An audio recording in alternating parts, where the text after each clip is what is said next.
Hello, everybody. Kristian Jack alongside Charlie O'Connor-Clarke on a momentous Monday. What a day this is. It happened, Charlie. We actually got a little It bit of did. sleep.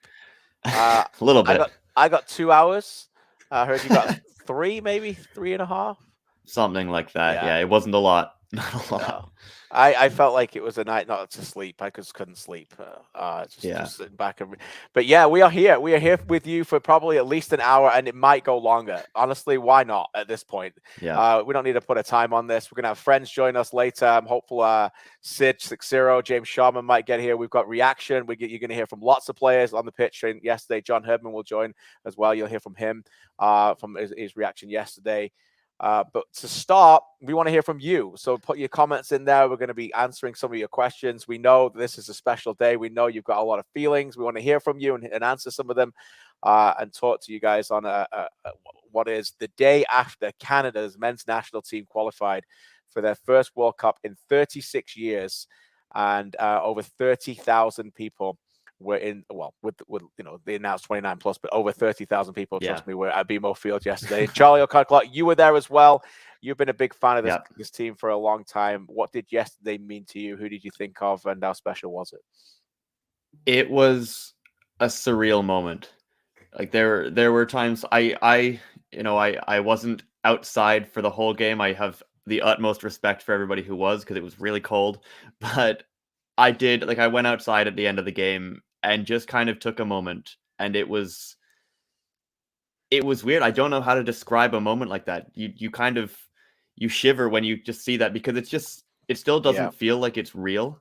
Right. Just how quickly this has all happened. I mean, Canada was losing to Haiti at the Gold Cup, and now they're here. It was just a genuinely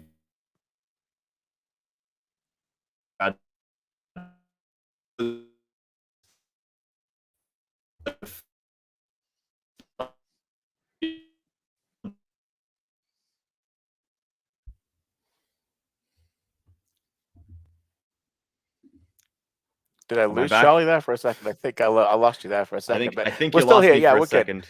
Good. No, it's all good. It's we're we got frozen in the moment because it was special. This is even the computers, even Wi-Fi is having a moment with these emotions. Yeah, but Charlie's back, and I think we got the majority of it. I felt like you were describing that, that iconic moment on the movie Miracle when Herb Brooks goes down the tunnel after they do it, and he has that moment on his own when he like fist pumps and everything, and that just gets you right in the feels. I think a few people had that moment yesterday. I mean, we all had each other as well, but everybody thinks about people that they're who they're connected to. Some people who are no longer with us. I know that's important for a lot of people as well. And also, I thought yesterday, and I tried to convey this on the broadcast, this was not a Toronto sports moment. This was a Canadian sports moment. There was 28,000 plus who were able to get what is probably the most lucrative soccer ticket in the history of Canada, of soccer tickets in this country. I think so. But there was, literally millions of people watching across the country on this. Great to see all these comments coming in. Thanks, Mitchell says he went with his brother, his dad, who got me into the game decades ago. Special moment to share with them. Thanks, Mitchell. Put everything up. We're reading them all. We're here for you, and we're going to play some interviews as well and get some reaction to it. But yeah, it's that kind of day, and I'm so glad so many are here. We've got so many people live here on the Canadian Premier League newsroom, and obviously on One Soccer as well. And shout out to One Soccer yesterday. I was part of that broadcast, and I want to start by saying hello to my good friends and colleagues Adam Jenkins and Oliver Platt, who both were unable to get there yesterday because of their failed PCR tests. And I was thinking of those guys yesterday. I was given a privileged position to be in that area and work with the great Patrice Bernier and the great Andy Petrillo and the people behind the scenes. It's a good team. That's what it is. But we missed you, boys. We missed you, and I know it was a difficult day for you not to be there. And there'll be hopefully other opportunities. But those guys have been part of this. Adam, I can't forget you digging out your snowbank in Edmonton, and Ollie has been educating the Canadian fans for a long time. So I wanted to say been there the whole way. So yeah, I've been there the whole way, and still stuck in Costa Rica, the poor guy. So we send nothing but love to him. And maybe he gets to go watch Costa Rica in the States. At least he goes to watch some live football. But we're thinking of you guys. But yeah, it was. You know what was great about yesterday, and we're going to play some interviews in a minute, but how the whole thing was just perfect. The Larin goal came in the 13th minute, and it was like, okay, this is a good time to start. And then you start thinking, it'd be nice to get another one before halftime. Boom, Buchanan right before halftime. There was no time, I don't think, that anybody in the crowd went, ooh, bit nervous about this. This is not looking good.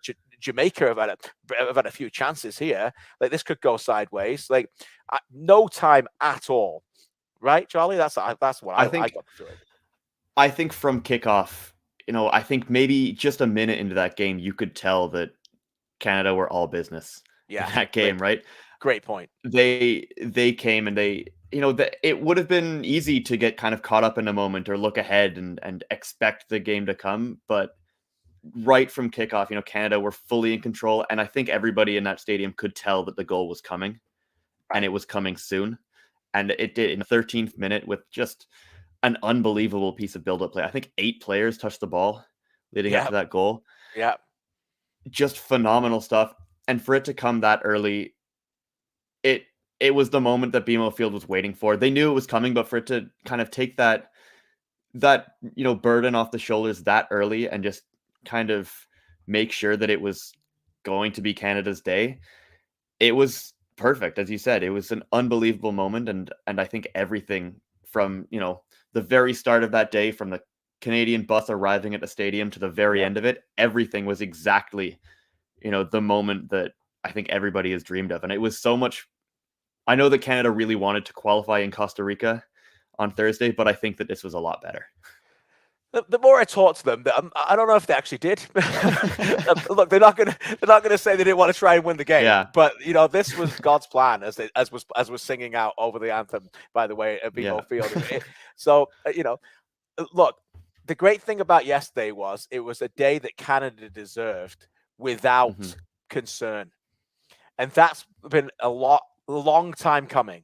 All those Canadians who've been there and watched games and suffered and miserable and know it's not going to go our way, to go and have a game like that where you never had to worry, oh, that guy looks dangerous for that team. Oh, I think they're getting deeper here. We're not, never. And when that goal went in, it was the roar of the crowd like a proper football stadium, but it was followed by emotions where they're like, this is our day. Here we go. We can enjoy this. And Canada's waited a long time for a day like that.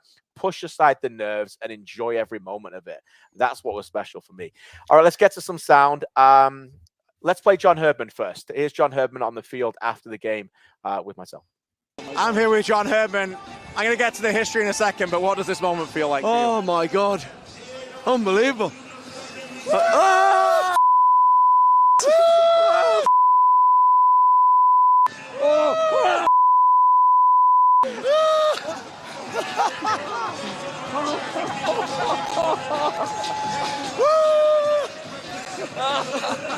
He deserves this.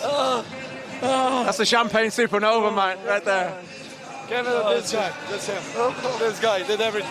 Oh my God. Oh my God.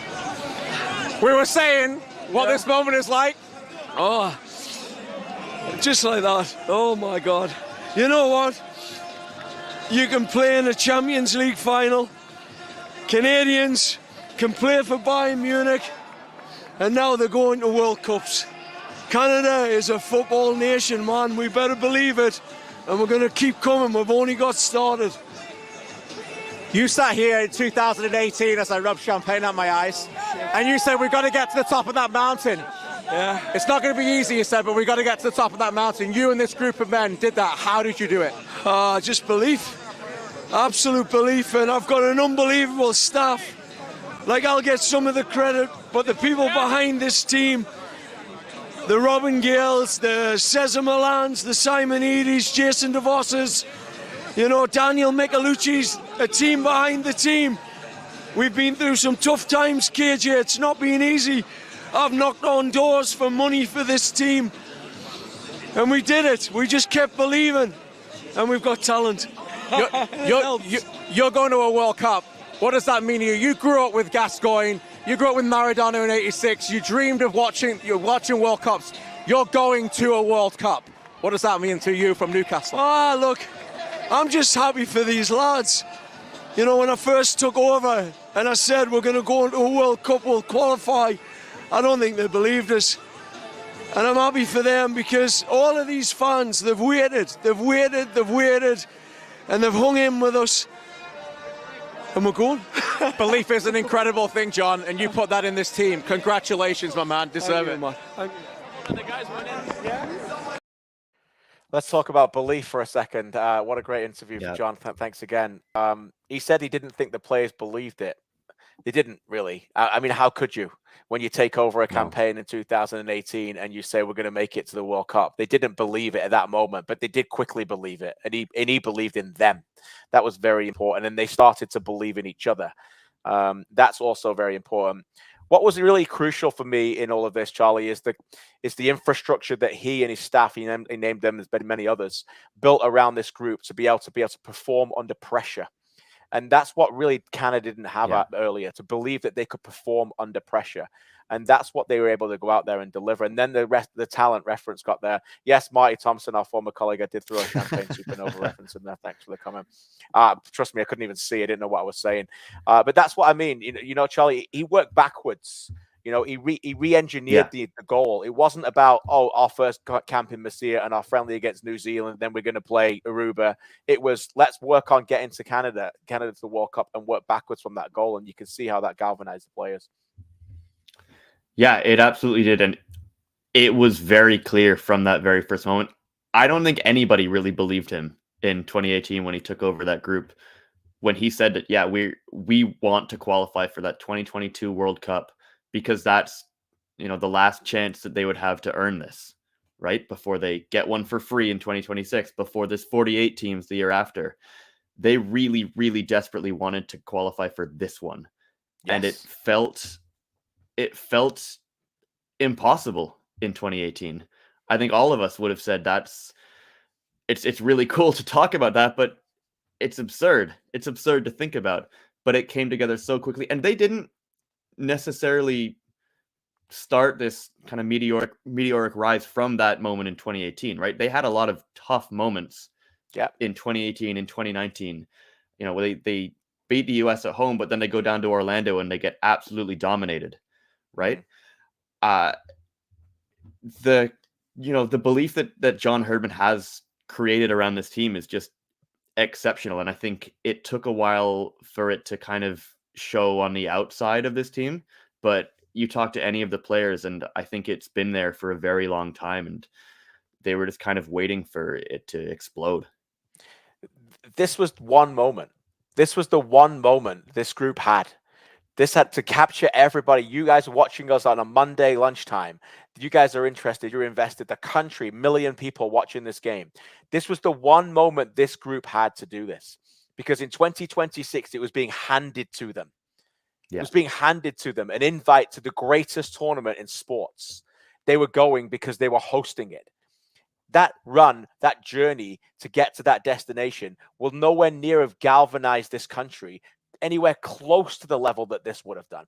This was their moment. No. The World Cup is getting unbelievably grotesquely overpopulated to 48 teams after that. Canada will be qualifying top 6 in CONCACAF for 2030 and on and on and on. This was the moment to earn the right to beat teams and earn the right and surprise the world and believe in themselves that they can do it. This was it. This was the only time they were going to get that opportunity. This group of men took that on and they grabbed it, Charlie. And this was the moment. And Canada will forever, I believe, you, me, everybody should be incredibly grateful for the ability that they put that on the pitch and be able to take that opportunity with both hands and grab this moment now, this one. Yeah, absolutely. The sport is never going to be quite the same in this country, I think. Yeah. And, something that I'm thinking of now is that this journey, this qualification is going to make hosting the World Cup better. Yeah. Because there's going to be so much more of this country behind that team, having seen what they can do. It's not just the World Cup in Canada. It's Canada hosting a World Cup and competing at it and going there to play and to win games. You kind of nailed it. I don't think that Canada's going to miss another World Cup for a very long time. But it was very important to, as you said, earn that one this time. And that's something that, Herdman and Milan Borjan and Atiba Hutchinson have mentioned in the past few months. This was the one. They've been circling this one for years, that if they wanted to really make an impact on a sport in this country, they had to qualify for this one. And this one, they did it. They did it. They did it. So yesterday, I was hoping to go on the pitch and do what I used to do at TFC games, where you can go around, and FIFA and Concacaf have very different rules. So we were put on the sidelines at that point, and we were asked, and we were told they would bring players to us. And Canada Soccer do a great job. They have a very difficult job, and they did bring us some players. But then the celebration started, and I'll show some of the interviews that we did where we're in that position later. But afterwards, it's basically free for all. And there's everything going on, and my cameraman Lloyd did a great job, and Kyle Hall, the producer, and everybody was fantastic. And it was time to just grab players at that point. And I want to start with this player, because this player was the one player that I wanted to speak to more than anybody else. This player deserved this moment more than anybody else. This player thought this moment was gone. This player is the greatest player this country has ever produced. This player is Atiba Hutchinson, and here he is. I'm with Atiba Hutchinson. Boy, oh boy, how special is this for you? Special, very special. We're all looking forward to this moment for a very long time. The fans today were unbelievable. The support that they've given us throughout this cycle has been growing more and more, and yeah, this is what we've always been dreaming of. All the players, everybody that's been here, paving the way for us. And now the support is unbelievable in this country, and this is how it should be. I know you don't like talking about yourself, but I want to ask you about you. You're 39 years old. You think you've seen it all in football. Can you ever imagine you'd ever see this 2, 3, 4 years ago?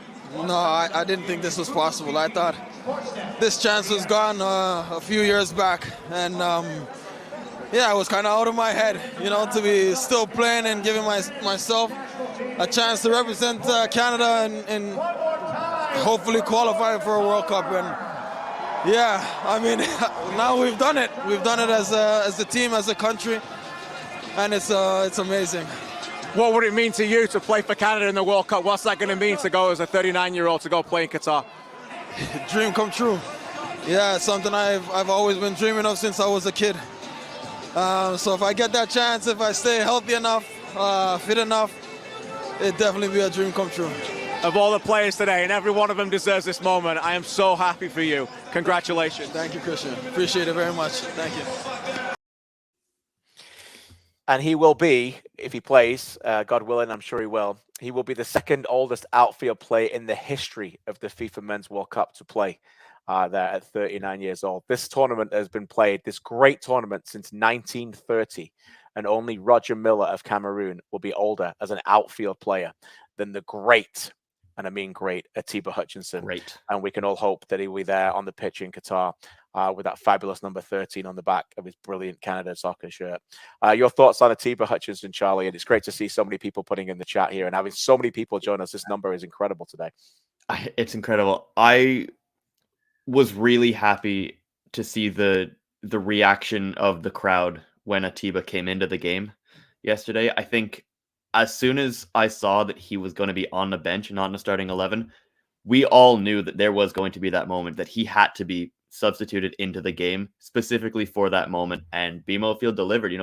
His name was chanted around the crowd. You could tell how aware of the moment that crowd was. They knew who this guy was. When they announced the whole team after the game, they kind of put them all through the Guard of Honor. Atiba got the biggest ovation, as he should, because he has been with this program through some really, really dire years, right? Yeah. He's been at the lowest moments of this program, and now that he's been along for the ride for the highest moment, it's incredible. And there really isn't a member of that squad that deserves this more than him at the moment. And you can tell all of the players agreed.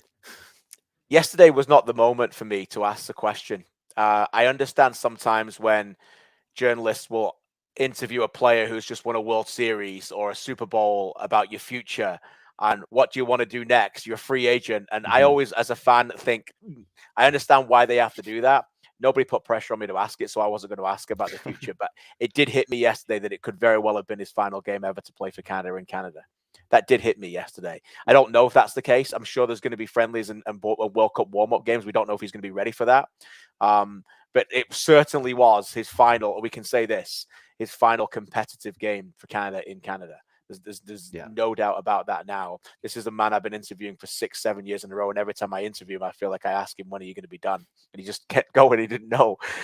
So that was fantastic. I was just so happy for him. I think we're going to get some special guests shortly, but I'm just going to tell producer Jeff what I want next. I think we should speak to Aleister Johnston next, because this guy, there's a moment in this interview, and Maxime Crepeau comes in, and it went quite. People were messaging me about this little wink that I did or something. I did. First of all, I didn't. I don't think I remember did it, but the second I got that. You got it. Yes, you'll probably see it in this interview. But where it comes from is Aleister Johnston. Much like I told Alex Bono this when I saw him on Friday. There's some people, when you meet them in the game and you're like, these guys can do anything they want. And Aleister Johnston can do my job in a heartbeat if he wanted it. He's that good. This guy is an unbelievable talker. He's brilliant, and his football knowledge is off the charts. And the reason why I wink, as you'll see in this interview, is because Maxime Crepeau joins us, and Johnston just takes over and starts asking him questions. And that's what made me the most proud, that he just takes it over. Anyway, enough of that. He's the best. I wanted to set that up before we send it up there, because he did have a great day, and he played a part in that. So it was great that we got the Johnston and Crepeau interview. We'll get to that shortly. But the defense, Charlie, on this team as a whole, everybody wondered about them coming in, and they managed to be superstars on this team. You go through it: Kamal Miller, Steven Vittoria, Aleister Johnston, Richie Larea, Daniil Henry when he got his chance, many others, Kennedy yesterday. They were able to make sure that they did what other people didn't think they were able to do in this campaign. Yeah, and it's not really like some, magical saving grace of a player came into this defensive group, right? To save them defensively. This is a group that Aleister Johnston hasn't actually been with the program for a very long time, but aside from him, Kamal Miller, Steven Vittoria in particular, just all of these players that were part of the group that a lot of us questioned defensively. We'd seen them maybe struggle defensively at Gold Cups. We'd seen them, not necessarily be the tightest ship, but it's the same guys that came in and the tactics were so much sounder. It was the same group that they figured out how to defend so unbelievably well. They, didn't concede a goal in the last window. They shut out Jamaica here. I think, how many goals did they even concede at home in this octagon cycle? 2? Right. 2, one to Honduras and one to Panama. Yeah. And that's or there was one to Mexico at the end, but it's just no incredible. one remembers that one though. Yeah, that one doesn't count. It's remarkable. It's been great. The defense has been fantastic. We'll get to Aleister Johnston in a second. Before, let's get to an interview I did with Kamal Miller. Here he is after the game. Kamal Miller from Scarborough, Ontario. You're going to a World Cup. How does that sound? I can't even put it in a word. Coming from Scarborough, it doesn't even make sense. There's not too many of us who've been through the program. It doesn't even feel like I'm supposed to be here, but I'm here. All the blood, sweat, and the tears, all the no's, all the letdowns, it all makes sense now. So I couldn't be happier for this country. You more than deserve to be here. You played massive minutes with this team. What's it like to do this with this group? Oh, man, these are my brothers. I'll die on the field for these guys. Any day, against anyone. We'll step into any stadium and give our all for this country. It means the world to us. What does it mean to do it in front of these Canadians at home? Oh, it's so special for not only the Canadians in Toronto, but across all of Canada. They've been supporting us this whole journey. Edmonton, everywhere we've been, Vancouver in the past, it's for everyone. We're a soccer country now. Nobody can take that away from us. You deserve this, my man. Go and enjoy it with your teammates. Thank you.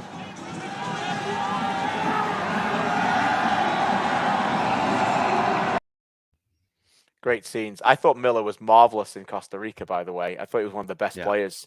I thought he was unfortunate not to play yesterday. I was quite surprised when I saw the team and he wasn't playing. Obviously, in the end, he came on and he deserved his moment. But I thought he was absolutely fantastic on this run. And a good balance of a player. You can see that he balances the opposition well. I think he's very calm back there and he's getting a lot better. It's great to see so many comments coming in. Just fantastic. Matt, Kilo, Scorpio Canuck, so many people joining us here on this chat. it's just the comments are coming in so much, so quick that it's hard to read them all. It's Scorpio Canuck says John Herdman, first ever coach leader men and women to a World Cup. That's pretty awesome, of course. Yep. It is. Yeah, that's a remarkable start, and one that Canada will forever own, which is absolutely fantastic. So thanks for everyone's comments coming in there as well. That was pretty special.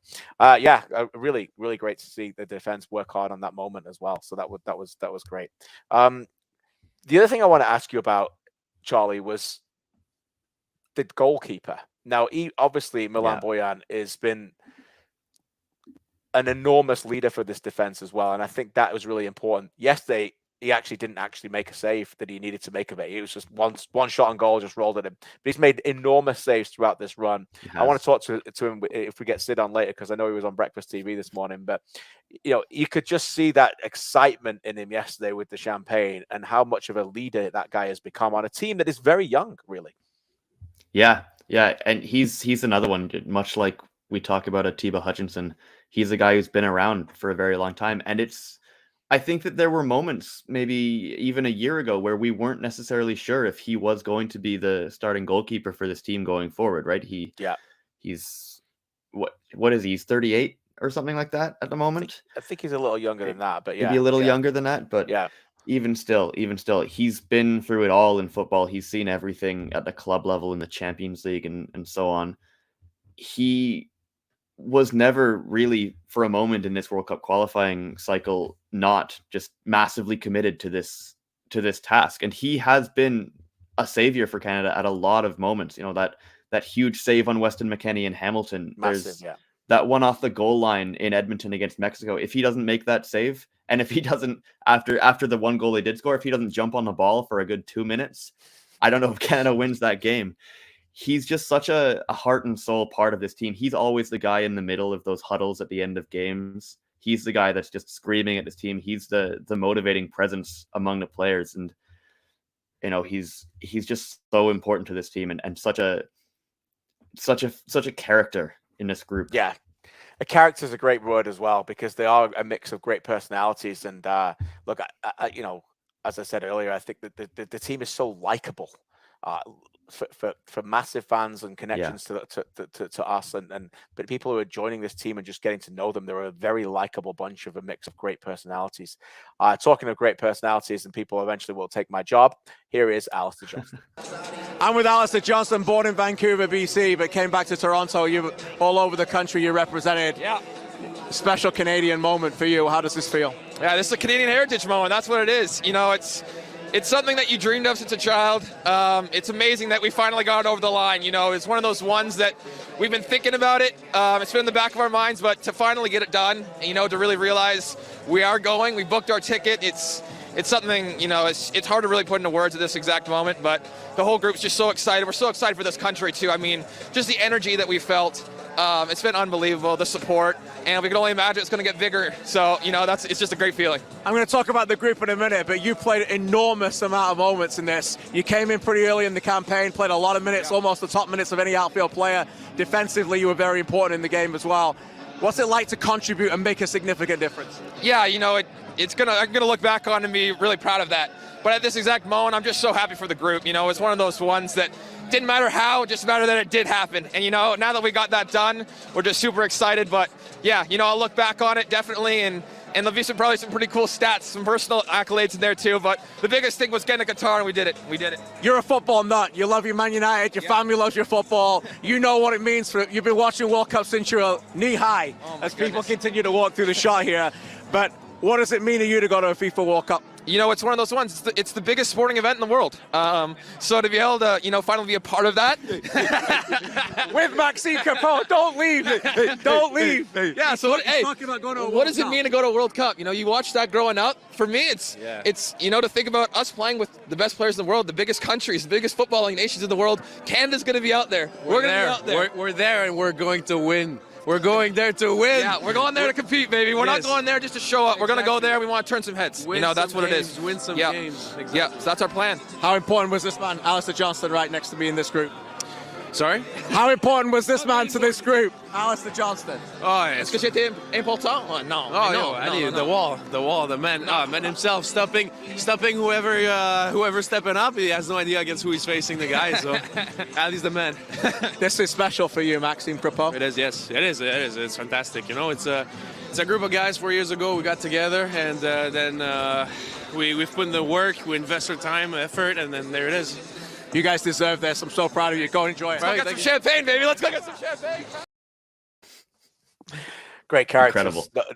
no doubt about it. And yeah, Aleister Johnston, as I said, anytime he wants to get that microphone after this footballing job, which he's doing pretty good, by the way, being in Europe in a year, you know, whatever he's done playing football, he can have a microphone anytime he wants. That was a fantastic interview. I do want to get another interview in pretty quick, and we'll talk about the reaction to this as well. I think you could make the case very easily that this player, the next player I want to throw to, was the best player for Canada throughout this whole World Cup qualifying process. He is the kind of player that Canada dreamed of for 20 years, the kind of player that just ties everything together. And here is my interview with him after the match. I'm with the midfield dynamo, Stefan Eustáquio. We've been waiting for a player like you for years, my man. How does this feel? It feels amazing. I mean, it's very important because we qualified. But even if we didn't qualify, I mean, I made the best decision in my life to come play for Canada. The relationship I have with my friends, I mean, at the end of the day, that's what I'm going to hold on, relationship. Born in Leamington, Ontario, grown up in Portugal, but proud Canadian. What does this mean to you to be with these players today and do this? It's amazing. When I first started here, I mean, there was 50% of this. And now what we could do all together, us, you guys, the fans, everything, we're going to be in Qatar. Stefan Eustáquio, you're going to play in Qatar and represent Canada. How does that feel? That's a dream come true. Portugal in the group, maybe? I hope so. I'll let you go celebrate. Well done. No doubt about it. An absolute superstar. And as I said to him there, a player that we have waited for a very long time. This is what calls a transition in the industry from one superstar Portuguese Canadian to another superstar Portuguese Canadian. Let's get him in. Let's bring him in. Our own Stefan Eustáquio in the industry areas. Sid Seixeiro.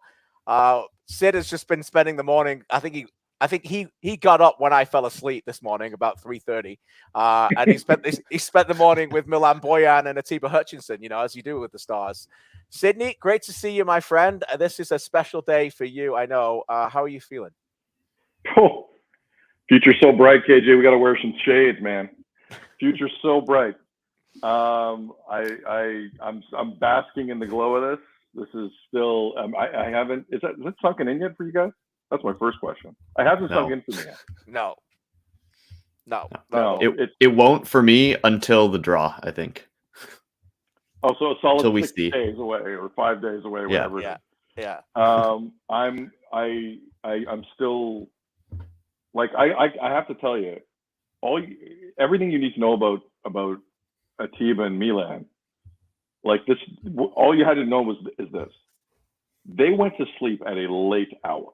Okay, late. And I get an email from Atiba Hutchinson saying we'll be there. I'm like, it's okay if you're not. You've had a full Sunday, even off the bench. You've done a lot for all of us. It's okay if you blow me off, because I would blow me off if I were you. Okay, there's no issues here.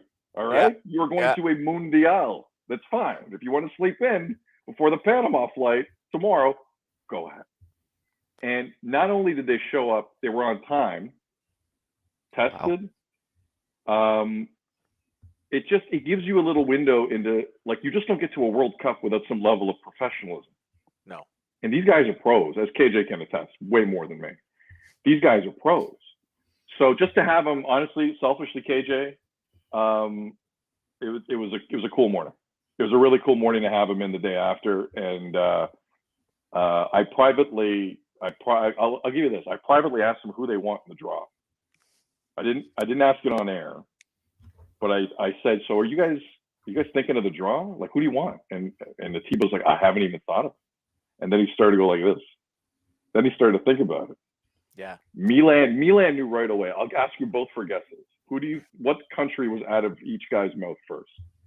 Milan will probably want to play Serbia, no? I'm taking I bets. think that I think they both want to draw Qatar out of pot 1 so they can beat them. KJ, you're right on Milan. Yeah. He mentioned, I don't think anyone wants to play Dusan Vlahovic right now, but he mentioned Serbia first. No. Yeah. And Atiba, what do you think he said? Brazil? Oh, Argentina? KJ's 2 for 2. It was Brazil. Oh my God. He mentioned pretty good, KJ. He mentioned he goes, the last time we played Brazil was in Seattle, Washington. And I said, was that Gold Cup-ish? And he's like, no, it was, he couldn't remember what it was. But like that was the first name out of his mouth too. Yeah. So, they'll be watching that draw with fresh eyes. Like that is, I can only imagine what that experience is like as a national team player to look at the World Cup draw in a whole different way. Like I was just so happy for those guys. Just so happy. Me too. Let's bring in a true. Let's reunite a true footy show reunion. Let's get James Sharman. Oh, you got Sharp. Sharp's here. Oh, he looks. Look at Sharp. He's terrible. Dressed up to a T right here.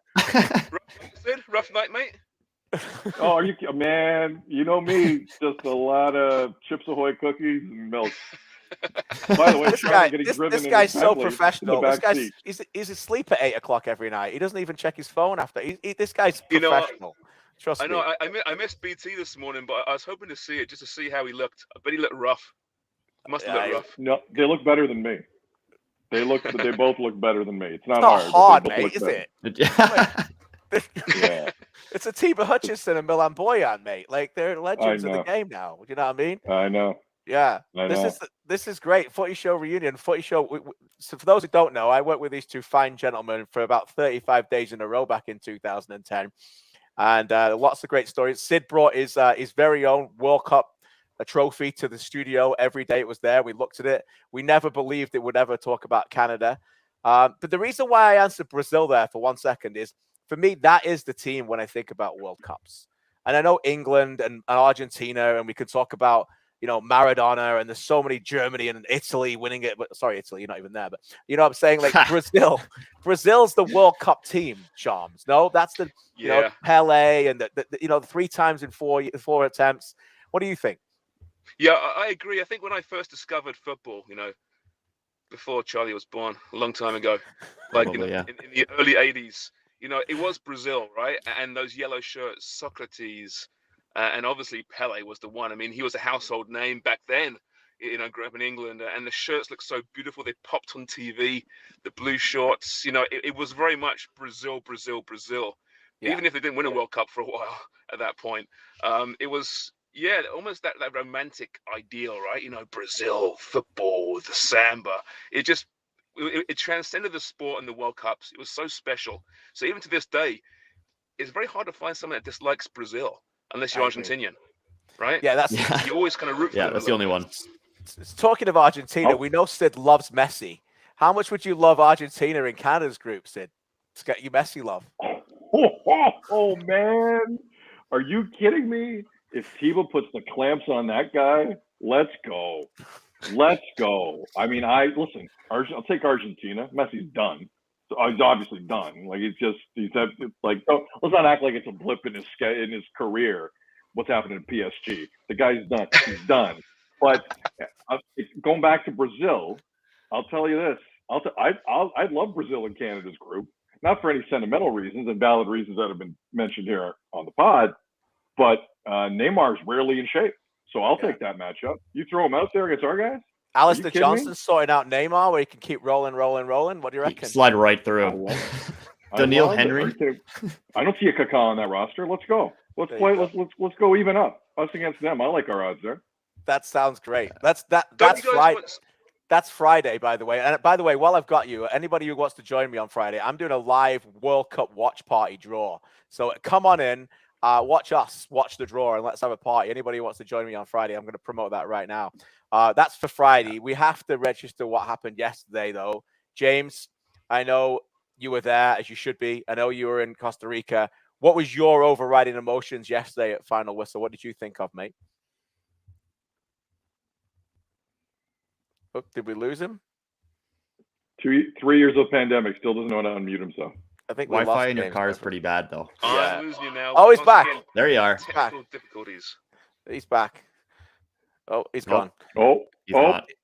He did the whole like hang up on us kind of thing and pretend it I went, know. and he's coming back business. He You know had- what I mean? Well, he looks like he's Had sitting in enough. the back of his Bentley being driven around Southern Ontario. It You did know, look like typical he was. Sharman. It did look like he wasn't driving. Like somebody else. He's got his driver. Sharman's driver is driving him about right now. But Sid, let me ask you, mate. What did it mean to you when you saw that final whistle happen yesterday? I mean, I got a bit more emotional to start the game. Just the walkout and the flags, and it was so fitting, that visual. By the way, KJ, and I threw it out, and I'll mention it again, you and Andy and Patrice in that pregame, you guys were phenomenal. Thanks, mate. That was not easy to have a normal conversation in that wind, and you guys were doing a great job. I got emotional at the walkout because we've all been in that stadium when it wasn't like that. We've all been in that stadium when Haiti got almost as much support as Canada. All those memories started to flood back, and that's why I got a little verklempt as the walkout took place. And I thought it was fitting too. Like, I mean, it felt like Soccer Canada has been walking into the headwind the whole time for years. So why not for one more afternoon have the Voyageurs stare right into the headwind coming north and stick it out for another 90 minutes with the guys, and just it was just perfect. Not the weather, but everything else about it was perfect. And they were never losing that game. They were never losing it. Can you imagine that result doesn't go our way, what we're saying today? I don't even want to think of it. It was never happening. Sharms, what were your thoughts about It's yesterday? never going to happen.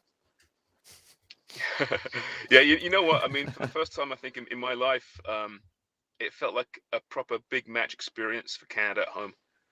We've had big ones here before, in this qualifying campaign, but it had that it wasn't an edge per se, but there was some energy there within that stadium and outside before the actual match itself. And, I was hoping for an early goal. They got that early goal, and straight away it felt like a celebration. This team was not going to lose to Jamaica. They were so up for this match. Jamaica had no interest being there, let's be honest. No interest whatsoever. But it had that feeling of a celebration once that first goal went in. And then, emotion is pure emotion, isn't it? You saw Craig Forrest post-match, losing it on camera. I mean, that was a special moment as well, a guy that's done it all for this country. I was speaking to Stephen Brunt. He had tears in his eyes. He'd seen the biggest moments in Canadian sports. If you followed this team and this sport at all in the last decade, 2 decades, 3 decades, you couldn't have experienced that without goosebumps and tears in your eyes. It was that special moment that we could just own that. We can own that. We can enjoy that, because it's going to get serious really quickly. It's going to become a footballing story real quickly. Right now, it's beyond football. It's a national news story. So let's enjoy this right now. And then next week, shake our heads and go, okay, let's start, analyzing a World Cup performance. No doubt. I mean, I just, on 2 things off that, it was amazing to have that. I had to make a business decision whether or not I was going yesterday, because I would have had to take the day off from work. It's just when you wake up at 3:30 in the morning for work, things are a little different. I thought they were gonna clinch Thursday night, so I said I think I'm okay. So that's why I wasn't at the game yesterday. But to see KJ and Sharman and Forrest and Stephen Brunt, and I don't care about Dunlop, but to see everyone else there, it was just, it felt like it was the way it was supposed to happen, considering who's actually been really following / pumping the tires of what could be in the program. And it was so good to see all of that. And the Craig Forrest moment with Arash was really, really unique. I thought, because I've never seen Craig like that. Craig is one of my favorite people, but I've never seen Craig like that. And that was very symbolic of, look, he spoke for everyone there. He spoke for anyone who traveled for Canada, didn't feel loved, didn't feel seen, and it was lean years. To watch that happen was an emotional experience. Now, to the other side of that, KJ, I was curious if I annoyed you by posting your interaction with Oso at the end of the game, because I knew full well when I saw that run, that wasn't supposed to run on air the way it ran. People at home might not realize that, but we all realize that. But it was such a good moment. I said to my wife, I'm like, I think KJ might be upset if I post this. And she goes, why? I'm like, because KJ is a down the middle journalist. Like that's a different side to KJ that people haven't seen. So I thought I was going to piss you off. You never posting that amazing moment. So you weren't upset at all. You could never. First of all, you could never piss me off. Second of all, I didn't know it actually went on air.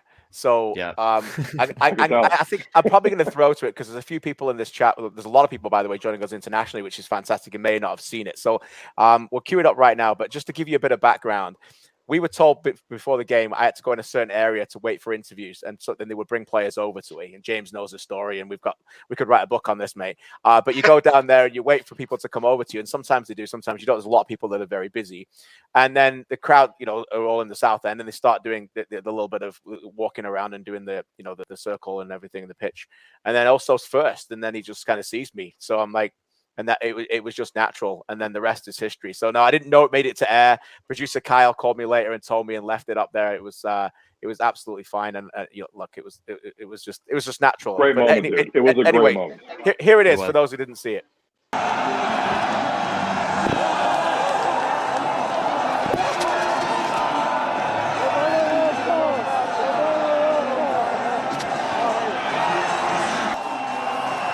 Jonathan Osorio, you're going to a World Cup. How does that sound?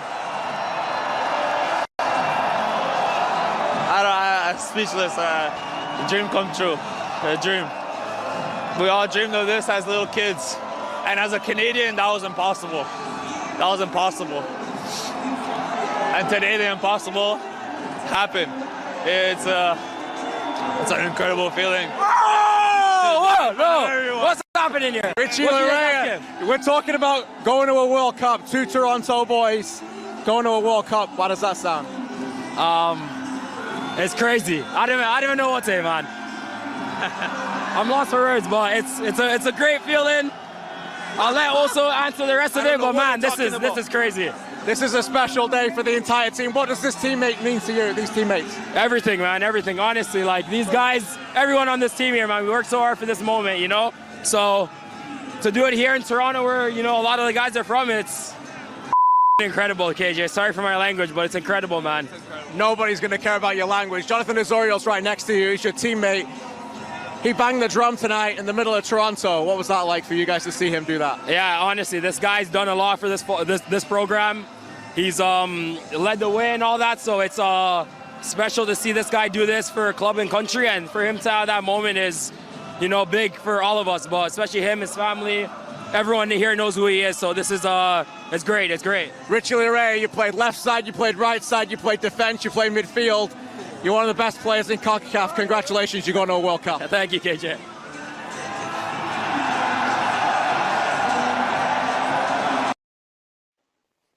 That was it. That was the interview. Wow. It's pretty powerful stuff. Yeah. It's raw emotion, right? Raw emotion, and KJ is a hugger.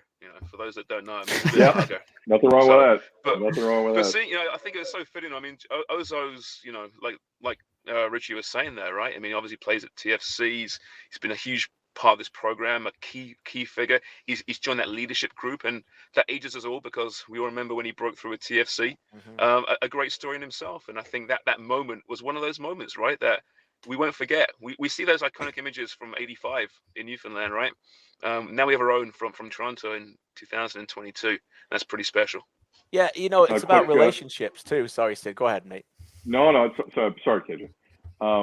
I've talked to you about my dad. My dad's like a European soccer snob at the highest level.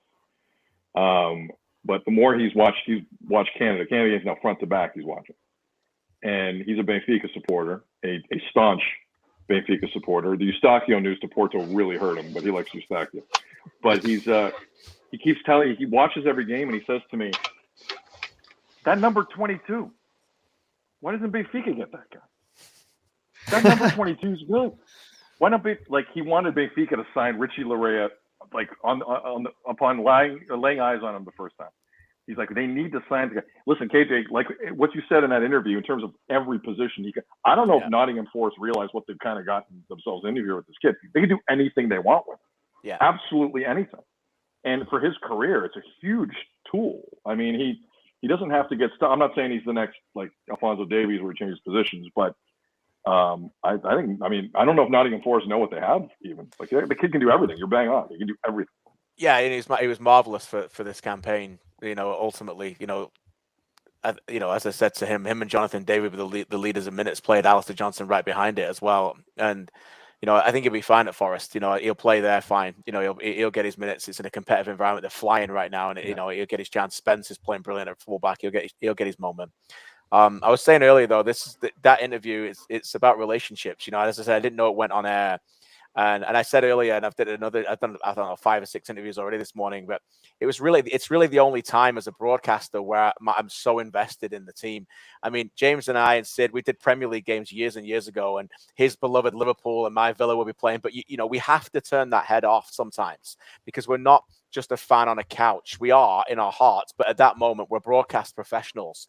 And even in the footy show, we would put our shirts and sneakers on and have fun, but we'd still not just be fans, right, James? At that moment, and I've been on that pitch, and I've done MLS Cups and seen Toronto FC win. And they did a brilliant game against Montreal, and I was down the middle. I love some of the Montreal players, and I wanted them to do well as well. And I was happy for TFC, but it wasn't in my heart that that was my club. But with these players and the relationships you build with them, they're just such a likable bunch, James, that you can't help but be that kind of connected to them. I said that before a few times, how likable this bunch is. And you got the coach, with the Hollywood smile. The World Cup's going to just embrace these guys. And they may stick around for 3 games, 4 games. Who knows, right? What's going to happen? But every World Cup's got that story. Remember Cameroon all those years ago, right? And how the whole world just embraced Roger Miller and company because they had that charisma to them, right? Which other teams didn't have. I think Canada's got that potential. I really do. I mean, Christ, Fonzie. I mean, this guy is just box office when he opens his mouth, or whether he's, setting up Robert Lewandowski at Bayern. We have this likability combined with this. Listen, let's not call them world class just yet. They're a good team. We'll see how good they're going to be. But that's a gift, I think, to world football, and that's what they're going to be. They've got that potential in Qatar later this year to really own that tournament in the early stages, just from that standpoint. And Charlie, you've there are always players too, so you've spoke to so many of them. It's just a good group, There are always these teams at World Cups that kind of become the neutral's favorite, right? Every World Cup is a team that's maybe not one of the top, not one of the teams you expect to win the World Cup, but they're a team that just catches the eye of everybody. And I think it's going to be Canada. I mean, not to mention that nobody wants to draw Canada, I think, on Friday. They're going to go to this World Cup, and it's going to be incredible to see the whole world kind of experience this team like we've been able to in the last year, and just get to know not just how entertaining this team is on the pitch, but how entertaining they are off of it. As you guys mentioned, all of these players are phenomenal, whether it's on camera, on a microphone, or in person. It's just such a fun team, and it couldn't have happened to just a better group of guys, I think. Yeah, I agree. It's been fantastic. Sid, any final comments, my man, before I let you go sleep? No, we'll stop punishing Charlie here with the old person stories while he soaks. And I mean, as a 12-year-old, this must be a big moment for you, Charlie. So congratulations to you. Charlie's the new Brendan Dunlop. Yeah. I love it, and he loves it too. By the way, what? You'll get used to it, Charlie. It's fun. Yeah. You'll get comfortable in it. Why is Sid dressed as the Eddie Hearn of Canadian footy is a great question, by the way. What am I missing on the Eddie Hearn? Sorry. What am I missing? Go ahead, Sid. Boxing. Oh, sorry. Okay.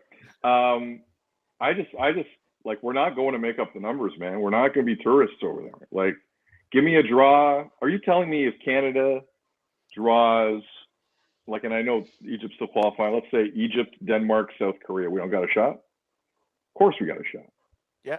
Now, we got to avoid the France, Germany, Portugal disaster of the last Euro, whatever the hell that was.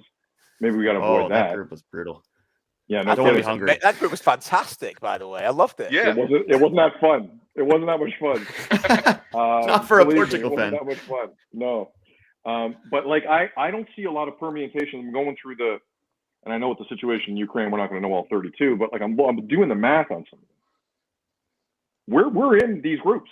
I'm sorry. We can qualify from 90% of the groups that get drawn Friday. I'm convinced. I'm absolutely convinced. And that's what's exciting to me. This does not end here. This isn't some story where you go and it's great and you're Peru and it's been forever. No, this is different. This is way, way different. And that's the best part of the story for me. We are only beginning. James, your final thoughts, mate? John Herdman loves the big quote, right? We had it 4 years ago. There's one coming pretty soon, right? And it's going to be something about we're going to get through the group, right? I really believe that that's what's going to be the mentality and the message from the coach. I want the worst draw possible. I want the biggest clubs. I want a group of death. To me, I want to see this team play the real players in world football because they've been incredible. What a story. But Concacaf isn't the strongest region at the moment. We know the states are in transition. Mexico's getting older, yada, yada. We know the stories, right? I still think they're a good team. But I want to see them play the best in the world on a competitive stage. We'll worry about, easy groups in 2026 and 2030. Right now, first World Cup in 36 years. Let's get France and Germany and whoever else you want in there. Let's get the toughest groups possible and just enjoy the ride, guys, because it's going to be something we've never seen before. I'm half with you. I want one major heavyweight and then give me a chance to get through the group. I want that one game you're talking about, but I don't want two. I'll take. Two. I mean, two's a bit much. I'll take a Brazil. No. I'll take a France. I'll take an Argentina. I'll take an England. I'll take a big game where it's a massive media. The media's frenzies off the charts. So these players and they deserve, by the way, to get one of them. They deserve one of those games where it goes all over the world, international media for fun and everything. A powerhouse. But then give me a couple of other ones in there that they could potentially get 4 points from and get through the group. That's the way I'm looking at it right now. We've seen a CONCACAF team win a group of death before. When Costa Rica topped the group of was it England, Uruguay, and Italy? Yeah, thanks for the reminder. And they won that group. I know. That was not a great world. It was 2014. Sharman's phone right? just collapsed thinking of 2014. Sharman's using a phone in his car for the first time in his life. Sharman's just got out. Oh, I scared him off. But we've seen it happen. He's just hung up in disgust at the memories of 2014. Yeah.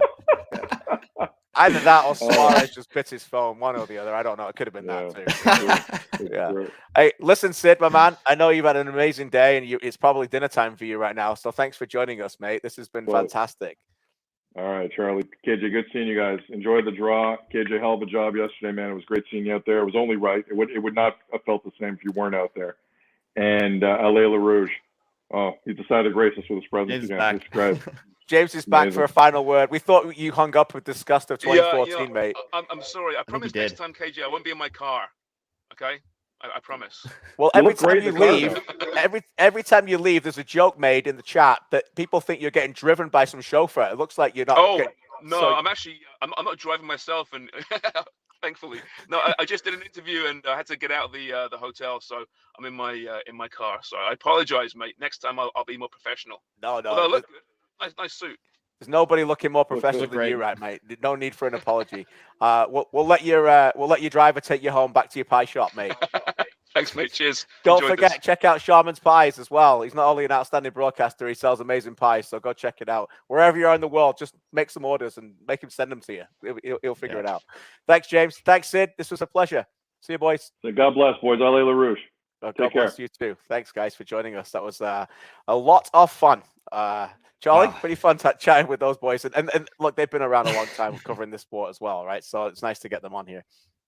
Yeah, I mean, that's another part of this whole thing. Everybody that's covered soccer in Canada from a media sense for years, we're also waiting for a moment like this, right? Everybody, you guys, everybody that's been part of it has, stuck with the sport in this country through some really dark times. And now that it's kind of exploding, and I think everybody is kind of reaping the benefits of sticking around, of having that commitment. And it's just, there's so many people that I think everybody feels really good for today. It's just, it's genuinely hard to arrange my thoughts about, how many people have deserved this moment for so long. Yeah, my favorite moment with that was that you got the Brendan Dunlop treatment from Sid. So you stick that on your resume, mate. Just so you know, Brendan Dunlop got torched by Sid in the 2010 World Cup Tonight shows. Torched every single time. I'm sure Brendan's watching and he can text me. Maybe we'll bring him in at some point. But yeah, poor guy earned his badges, and in a fun way. We're supposed to be stopping. We're in an hour almost here. But if you don't mind, we'll carry on going for a little bit. If you're all right with that, Charlie, we've still got lots of people joining us from all over. Canada. But I will take a little bit of a break and show you this. As I said earlier about relationships, these players who committed everything to the cause and got to the World Cup yesterday are just the forefront of many, many stories. Many people behind the scenes, well, not only within Canada family, but within their own families. And Jonathan Osorio is a player and a man that I've known for some time. And I got the pleasure of sitting down with his parents recently to talk about a few moments in his career. Here is that piece now with Mr. and Mrs. Osorio. Against Mexico, there were so many opportunities before that, chances to score and get the ball, and when he shot it with his left. He's not a left, so that was even better. And against Mexico, greater. We just went crazy. We were here with my two boys and my wife, and we just started jumping, hugging each other. It was fantastic. The feeling for watching Jonathan play for Canada is amazing. It's just, I feel proud. Proud for him, proud for the other boys, proud for Canada. It's amazing. When the play happened, the way he was moving, and the opportunity came, the space, the way he finds his space is it's very unique. When they're 8, 9, 10, you see kids, everybody following the ball. He didn't. He would just wait. He wasn't the one running to the ball and everywhere. He would just he would always space himself. Always. And I go, oh my God, that's fantastic. I think maybe by the 14, when he was in high school, I think that's when he really mentally said, you know what, Mom, I think I could do this. Every parent's dream is that their kid represent their country, but there's a lot of good, there's a lot of bad, there's ups and downs, and it's hard to see your child go through that, but just being there and supporting, having, that shoulder to lean on, or, a shoulder to cry on when the times are tough, just the support. It's so important to support, the child that wants to get to where they are. When he first got called up and put that shirt on, that was when it's like, wow, my son is playing for Canada. And it's amazing to know that some of them, they played for Driftwood like he did when he was small, and then they played for, Clarkson with him. So it's amazing to see how far these boys have come. Can I jump? Wow, it's fantastic. It's very proud. It's a dream come true. When I was young, I wanted to be a professional soccer player. Didn't happen. But that's every kid's dream, and what he's living right now is fantastic. It's just an emotional roller coaster, and just I wish the whole entire team all the best for this World Cup.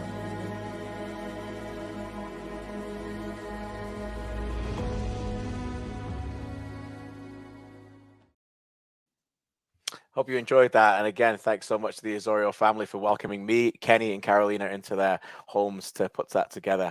True team effort again. And that just goes to show you, doesn't it, Charlie? We get to see these players, but that's just a little glimpse into how much that touched so many people yesterday. Oh, absolutely. Absolutely. Because there's just so many generations.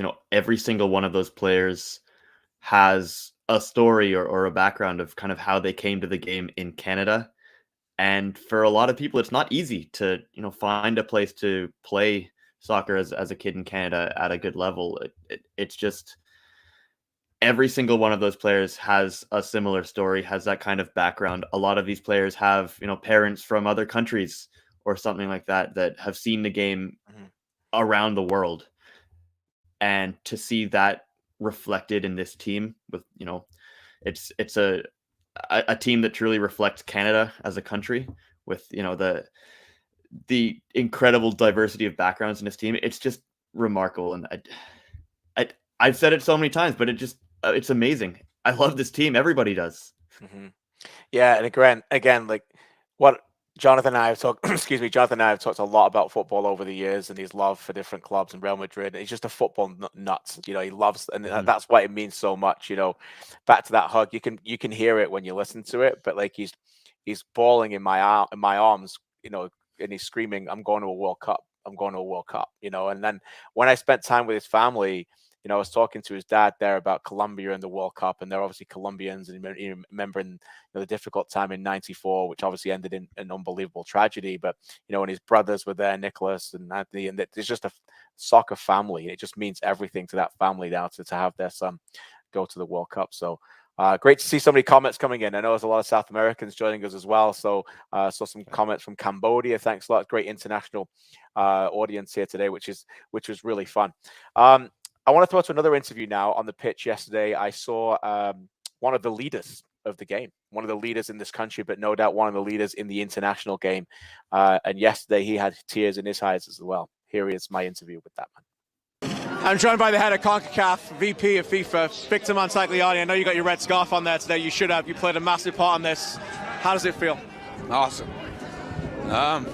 Yeah, those are my titles, but I'm Canadian. Proud to be it. I'm never shy about it.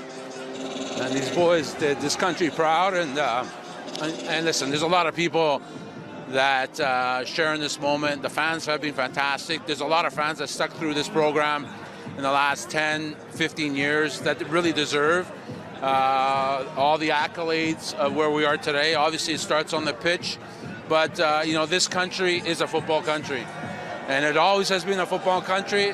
Just today, everybody's waking up to the fact. So it's a very proud moment to be a Canadian, and we're off to Qatar. Well, that's the next question. You've got tears in your eyes. You're a football man. You know how important a World Cup is and how important this country needs to be in it.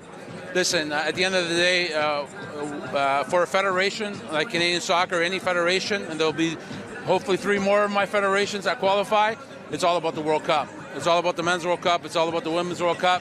And once you get there, everything will cascade down and rain on to the grassroots.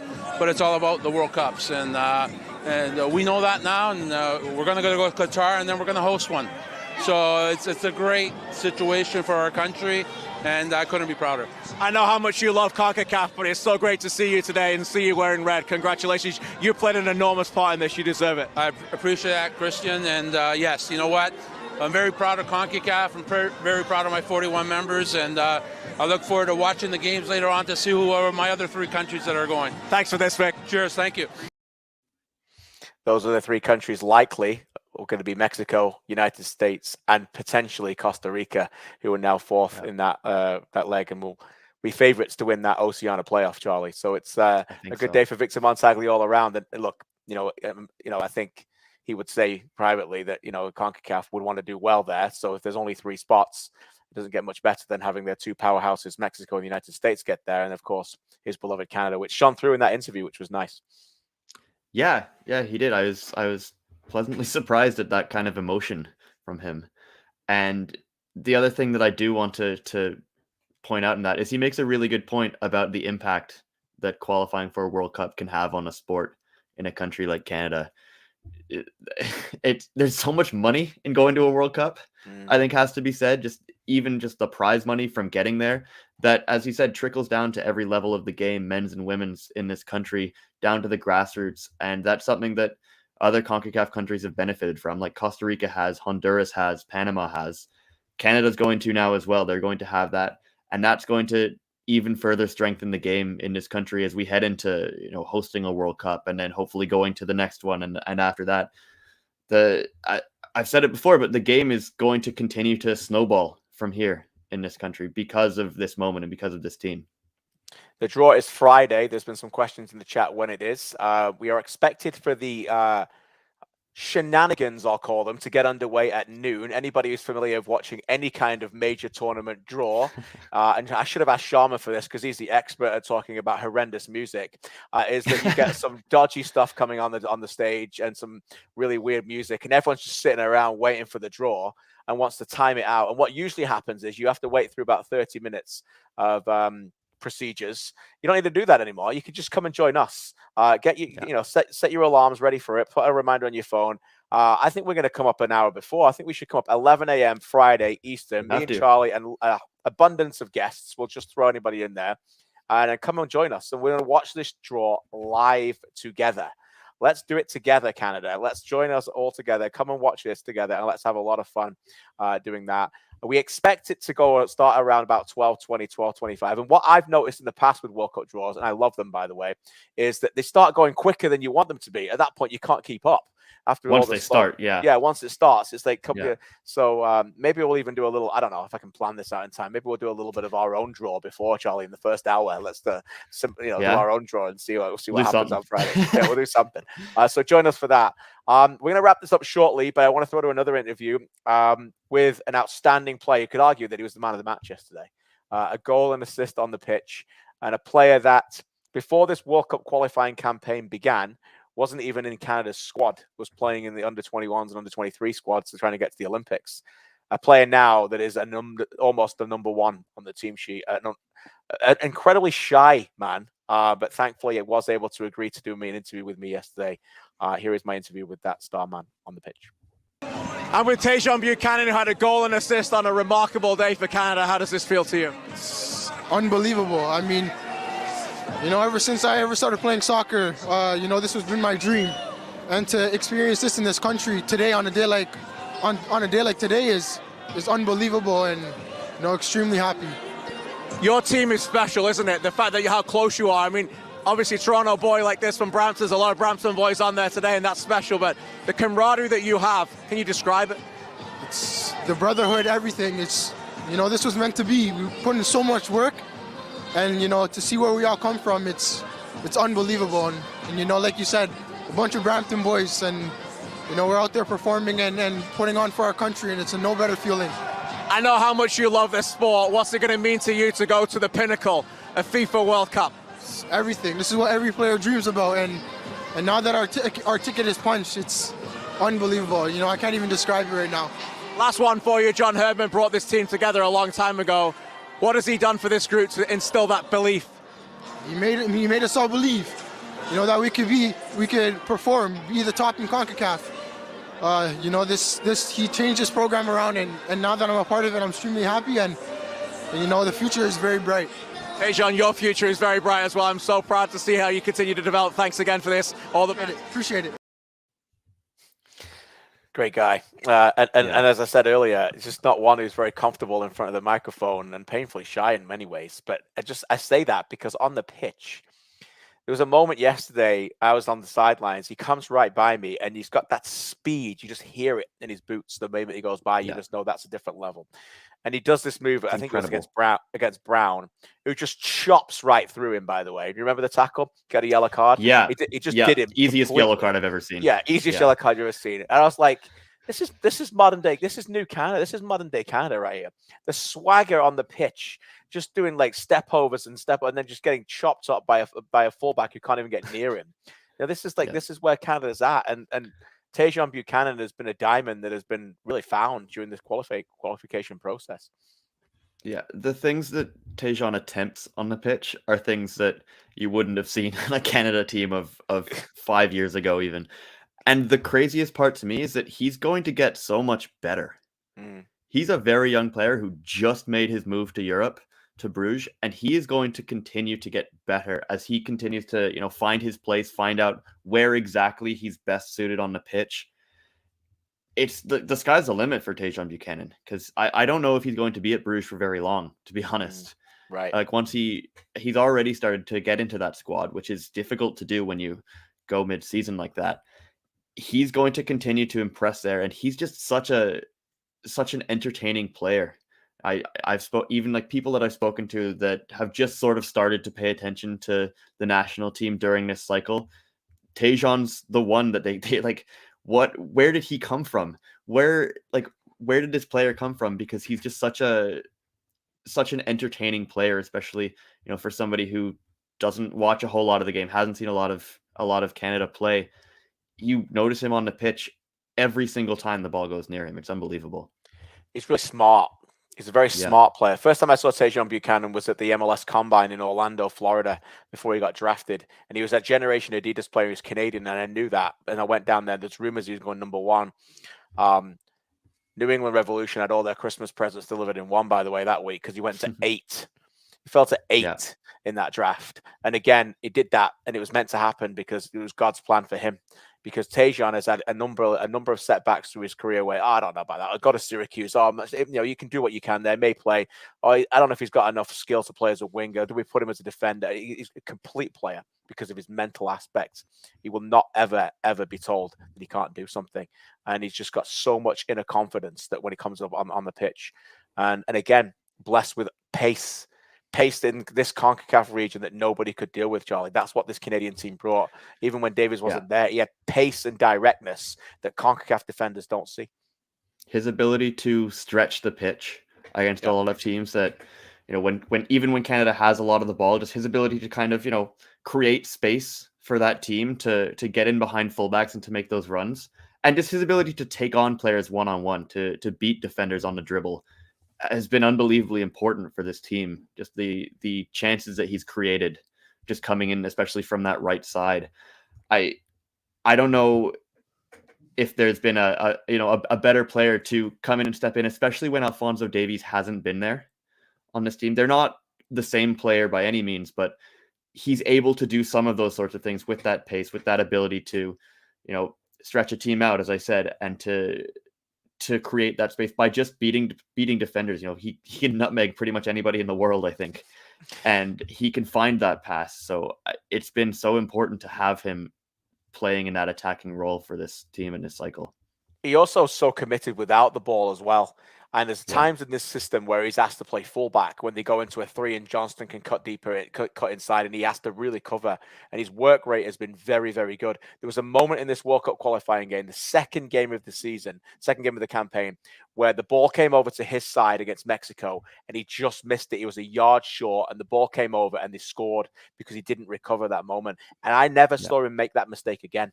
He never made that mistake again. Nobody ever got beyond him after that. And he worked and shifted and so much work harder on that ability and commitment without the ball. And that's not easy to get out of these, Mavericks in the final third to get that commitment. But everybody, I showed some clips last week. If you haven't seen it on One Soccer, you can find it. The defensive work from David and Laren and what they do as a front two.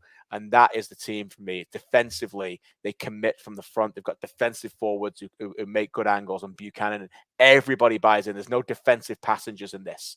Not even Davies when he's playing. You had to buy into it. Talking to buy-in, let's get to our last clip of the post-match reaction. What I liked about yesterday was David Wotherspoon was there, which was great to see. He's obviously suffering from a long-term injury. Great to see that he came over for it. Stephen Vittorio obviously wasn't able to play, but they obviously took care of him.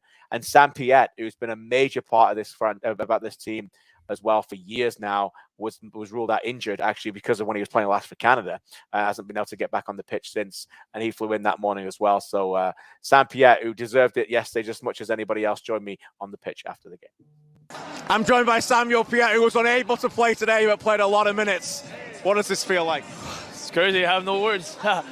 It's unbelievable. Hey, you saw the celebration, the atmosphere, and the entire game. So I don't think we can realize right now that we're going to the World Cup. We will realize in a couple of days, but it's a real moment, just a proud moment. Can you take our viewers into what the mind of the player was like when John Herdman came to you 4 years ago and you were in that camp first and said, picture the moment of going to a World Cup. How did that belief be instilled into you as a group of players? Yeah, I mean, obviously, that's what you expect from a coach that's coming in. Nice words and then, good phrases that try to make the team believe in a project. And 4 years later, we made it. And then, John is one of the guys that he worked his ass off for 4 years every day to bring this team to Qatar. And it's unbelievable. He did an incredible job, and the boys too. It's special. This group is special. Final question on the boys: the fact that you guys are so close, how much did that help, and how special is it to be able to do it with this group? Yeah, I mean, obviously, I was disappointed with the result in Costa Rica, but not gonna lie, I was happy to fly down today for the game and live these emotions in live. So it's in front of our fans too, here at home. It's unbelievable. There's no better scenario, that's for sure. Samuel Piette from Quebec, congratulations, man. You guided Canada to a World Cup. Thank you, my friend. Thank you. I think KJ's dropped out for a second. There you are. You're back just in time. Yeah, I was watching Samuel Piette there, and it just said out the broadcast. I think that might be good. Sorry about that, Charlie, to leave you all hanging on your own there for a second. Wasn't very long. What I wanted to say was, and we'll finish with this, is that Sam Piette said in his own honest way, just because he's so genuine, was, when John Herdman comes in, he's like, it's just a bunch of words and phrases, a new coach coming in and try, these players have heard it all before, man. Do you know what I mean? You can't con the players. You got to figure out that how do you be genuine and get them to believe in you, right? Eventually, PowerPoint presentations and motivational speeches have just gone over their heads because these guys are the best. That's why they make it to the professional level. But in the end, he got them to believe in themselves and in him, right, Charlie? Yeah, he absolutely did. And you could kind of see it through this journey, the belief building in that group. They went to Bermuda and they played, Suriname and all of these teams, and every single test got a little bit harder than the one before it. And every single time they came through it, you could kind of see it in this team that they were starting to believe. Because you can talk about believing, but you don't necessarily actually believe that until you see it for yourself, until you experience it, because you're on the pitch and you are winning these games, and you're winning games that John Herdman has told you that you can win. Right? You go to the Gold Cup and you beat Costa Rica in a knockout game. You could see it building up in this group, just the same way that the country outside of this team started to believe in them. It had to happen with the players as well, and it did kind of start to build up. It came.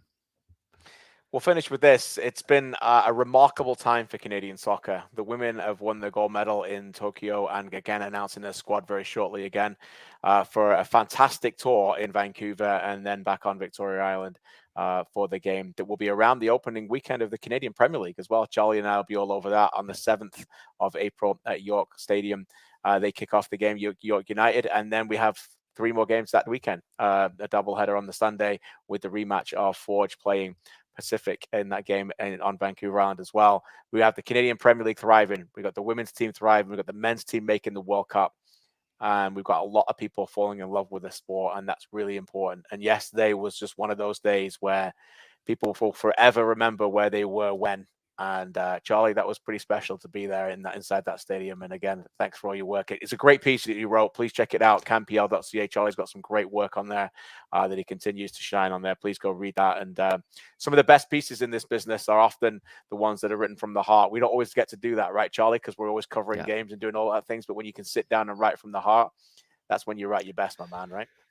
Sometimes you have to take the analytical hat off and just, say what the emotions are, say what the feelings are, because I think that's what yesterday was about. It wasn't necessarily about the tactics or the game itself. Yesterday was an emotional moment for everybody.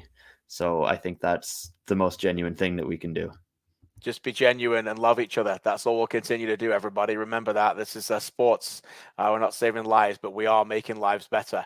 And we've got one more game, Wednesday, live on One Soccer. You can join myself, Andy Petrillo, and a whole host of other characters. That's right. This great group that you're falling in love with still has one more game.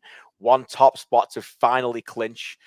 They're almost there. They can come top of Concacaf World Cup qualifying. You can join us live on One Soccer for that game, which is on Wednesday, the 30th, as they go to Panama.